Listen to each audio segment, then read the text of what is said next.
Hello, this is Gary at Jack Raven Bushcraft. Thank you for watching our video.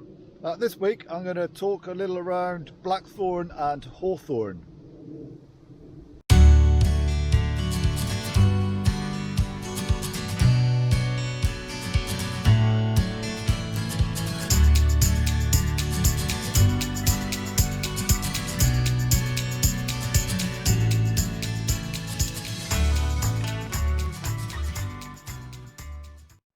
Often when we're taking groups foraging, we will be asked about the difference between blackthorn and hawthorn. So here I am, stood in between, in fact, blackthorn and hawthorn. So I've got hawthorn on this side of me, blackthorn on this side of me. So it seemed like an opportune moment to put together a short video to illustrate those differences. At the moment, the hawthorn here is in flower. So we're in the middle of May. Another name for this is the May tree, because that is when it flowers. The blackthorn isn't flowering. In fact, it already has flowered.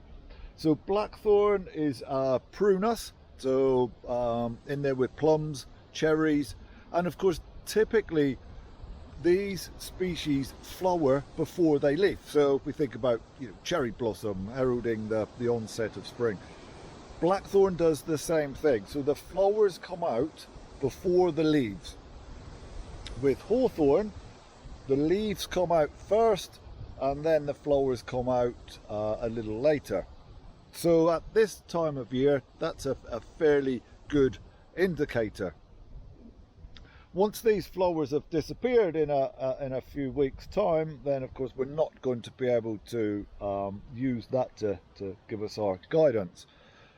Hopefully those flowers become pollinated, and of course what we're going to get on here are hawes, small red berries, and on this we're going to get sloes, somewhat bigger berry, very dark purple, virgin on black, with a kind of a bluish dusty coating on them. So again, when they're in fruit, it's fairly obvious which one is which. So for those periods in between times, what we need to look at are, well, we've got two things. So we've got the leaves we can look at, we've got the thorns that we can look at. So typically on blackthorn, we have very long, nasty thorns that are often covered in a green algae, and if you manage to spike yourself on one of them, it's almost certainly going to become infected. Whereas hawthorn, whilst it also has these spines on it, thorns on them, they are not as big, and they very rarely have that same green algae growing on them. And then in terms of leaf shape, on blackthorn we have this elongated oval shape going on, whereas on hawthorn we have a lobed leaf. So if I just take one there, so a lobed leaf looking somewhat like maybe like a little oak leaf, that kind of thing, whereas blackthorn, an elongated oval leaf. So quite different in shape.